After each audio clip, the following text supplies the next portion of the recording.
Hello, everybody. This is Mark Zavdi from Crypto Studio. I'm not a financial advisor, just an experienced trader sharing some of my trading setups. Please trade at your own risk and never trade or invest more than you can afford to lose. Now that we got that out of the way, let's get on with it. I'm going to start with Bitcoin as I always do.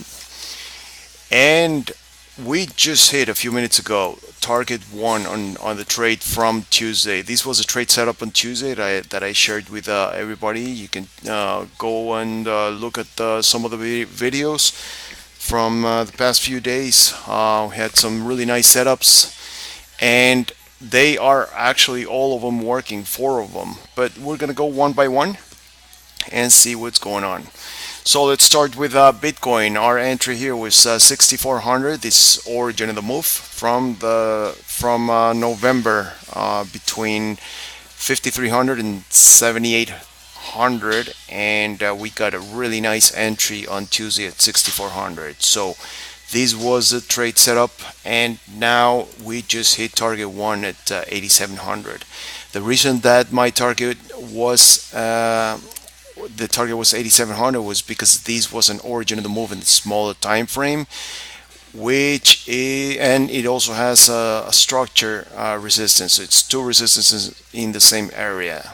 So so that's why I wanted to get out. The first half of the position was to be taken out exactly in that location, 8700, and second target is all the way up there, 12,600. All right, very strong resistance area. Has a lot of structure there, but it has this drop base drop, and it already worked once. So I am gonna take the other half of the position at target 2 at 12,600. All right, we'll see how long it takes to get there. But anyway, the stop right now I have it at 7,000. So it is a winning trade any way that you see it, and that is what we like to see always.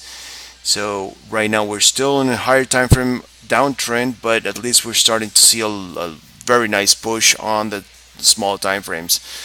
Um, we definitely want to see these resistance area taken out. Once that's taken out, we're still going to find some more resistance in the 10,000 area. So we have to be looking very closely at Bitcoin. All right, let's go on with the next one. Dash. Dash has been an amazing performer. Dash also hit this morning target one at 612. So this was the origin of the move on Dash.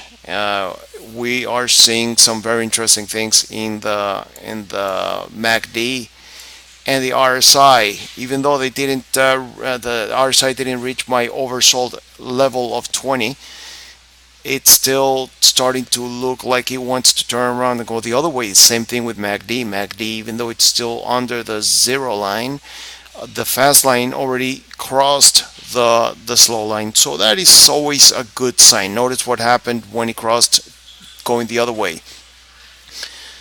Look how much it has dropped from there. That doesn't mean it's going to happen again, but it is a good odds enhancer when we find a trade that does that at the same time as it gets us into a trade. So it's just doing it now, so it's a possible indication that we might still get a really good push to the upside. Anyway, let's move on and do a little bit of analysis on Dash. Now, the very nice thing about it is that the entry was at 411. The stop initially was at 210. I was risking 201 points.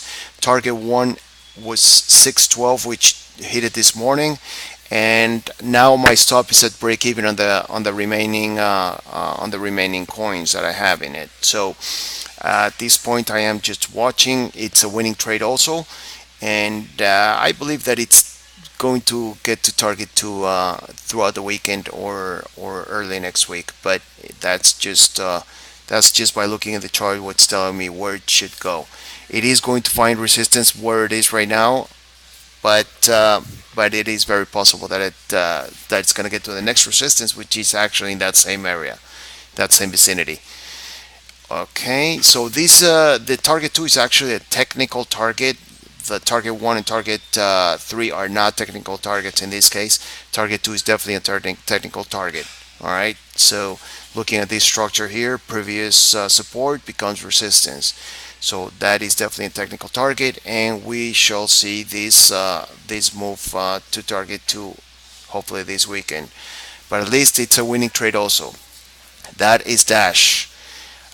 After I'm done explaining these higher time frame setups, I'm going to go to smaller time frames to see if we can find somewhere along this whole move here where people who are not in the trade from Tuesday can still take a position on Dash and the other on the other currencies that I'm going to be showing. Let's move on to NEO.